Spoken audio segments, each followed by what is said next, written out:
തരീഖത്ത് കൊണ്ട് എങ്കിലും ഈ തരീഖത്തിൽ ഉള്ള ദിക്ർ എല്ലാവർക്കും ചെല്ലാൻ വളരെ എളുപ്പമാണ്. ഒന്ന് എൻ്റെ സന്താനം കേൾക്കുന്നവരപ്പം തന്നെ ഒന്ന് പറയാം. അസ്തഗ്ഫിറുല്ലാഹൽ അസീം, അസ്തഗ്ഫിറുല്ലാഹൽ അസീം, അസ്തഗ്ഫിറുല്ലാഹൽ അസീം. ഇതാണ് ഒന്ന് ഇസ്തിഗ്ഫാർ. അത് 100 പ്രാവശ്യം.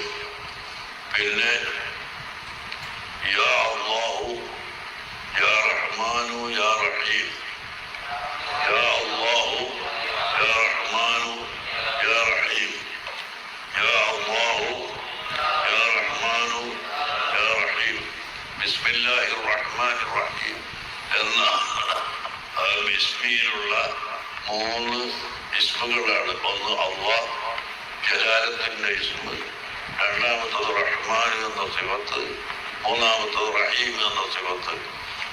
യാ അല്ലാഹു യാ റഹ്മാനു യാ റഹീം ഇത് രണ്ടും 100 പ്രാവശ്യം. അസ്തഗ്ഫിറുല്ലാഹൽ അസീം എന്ന 100 പ്രാവശ്യവും യാ അല്ലാഹു യാ റഹ്മാനു യാ റഹീം എന്ന് 100 പ്രാവശ്യവും അസറിന്റെ ശേഷം മുതൽ കിടക്കുന്നതിൻ്റെ ഉള്ളിലായിട്ട് എല്ലാ ദിവസവും ചെല്ലണം.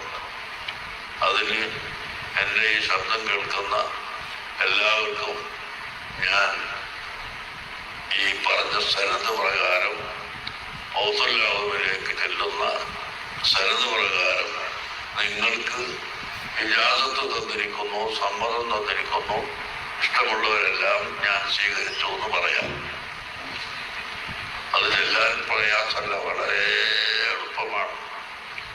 പിന്നെ രാത്രി വേറെ ഒരു തരീഖത്ത്, നഖ്ശബന്ദിയ തരീഖത്ത്, ബഹുമാനപ്പെട്ട ഷെയ്ഖ് അഹ്മദ് സർഹന്ദി റളിയല്ലാഹു അൻഹു, അത് സർഹന്ദി എന്ന് പറയുന്നത് ഇന്ത്യ രാജ്യത്തുള്ള സ്ഥലമാണ്, ഇന്ത്യൻ്റെ പുറത്തല്ല, പഞ്ചാബിലാണ് സർഹിന്ദ്.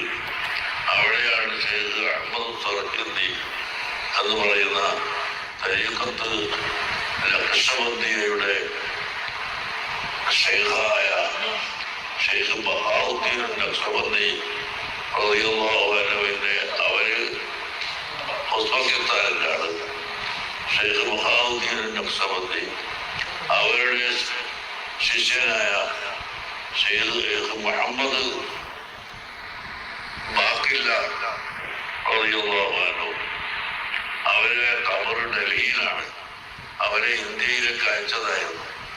പക്ഷെ അവർ ഖിലാഫത്ത് കൊടുത്തത് അവരുടെ ശിഷ്യനായ ഷെയ്ഖ് അഹ്മദ് സർഹന്ദി റളിയല്ലാഹു അൻഹു അവർക്കാണ്.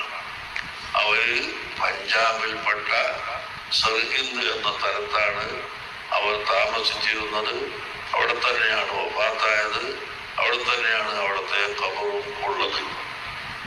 അവരുടെ തരീഖത്തും വളരെ വിശാലമാണെങ്കിലും അതിൽ ചുരുങ്ങിയ 2 ദിക്ർ, ഒന്ന് അല്ലാഹ് അല്ലാഹ് അല്ലാഹ് എന്ന് 100 വട്ടം സുബഹി നിസ്കാരത്തിന് മുമ്പ് തഹജ്ജുദ് കേട്ടിട്ട് പറയാ 100 വട്ടം. പിന്നെ അസ്തഗ്ഫിറുല്ലാഹൽ അസീം എന്ന് 100 വട്ടം അവിടെ. ഖുർആൻ വബിൽ അസ്ഹാരി ഹും യസ്തഗ്ഫിറൂൻ, രാത്രി പാതിര സമയത്ത് പൊറുക്കലിനെ തേടുന്നവർ എന്ന് പ്രത്യേകം പറഞ്ഞിട്ടുണ്ട്. എല്ലാ സമയത്തും പൊറുക്കലിനെ തേടുന്നതിന് പുറമെ വബിൽ അസ്ഹാരി ഹും യസ്തഗ്ഫിറൂൻ, പാതിര സമയത്ത് പൊറുക്കലിനെ തേടുന്നവർ എന്ന് കാമിലായ മുഅ്മിനീങ്ങളെ സംബന്ധിച്ച് അല്ലാഹു ഖുർആനിൽ പറഞ്ഞിട്ടുണ്ട്. അതുകൊണ്ട് രാത്രി സുബഹിന്റെ മുമ്പായിട്ട് ഒരു അരമണിക്കൂർ മുമ്പ് എങ്കിലും എഴുന്നേറ്റ് വുളൂ ചെയ്ത് 100 പ്രാവശ്യം അസ്തഗ്ഫിറുല്ലാഹൽ അസീം അസ്തഗ്ഫിറുല്ലാഹൽ അസീം അസ്തഗ്ഫിറുല്ലാഹൽ അസീം എന്നിങ്ങനെ ചൊല്ലുക. പിന്നീട്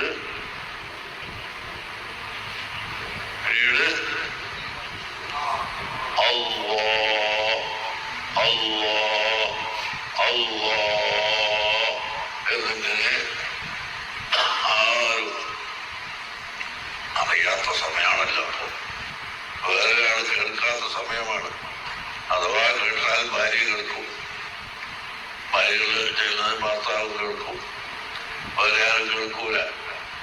അങ്ങനെ ആരും അറിയാത്ത രഹസ്യമായ സമയത്ത് ഭാര്യനെയും വിളിച്ചുണർത്തി, ഭാര്യ അല്ലെങ്കിൽ ഭർത്താവിനെ വിളിച്ചുണർത്തി രണ്ടുപേരും തഹജ്ജുദ് നിസ്കരിച്ച് ആ നിസ്കാരത്തിന്റെ ശേഷം ഇങ്ങനെ അല്ലാഹു അല്ലാഹു അല്ലാഹു എന്ന്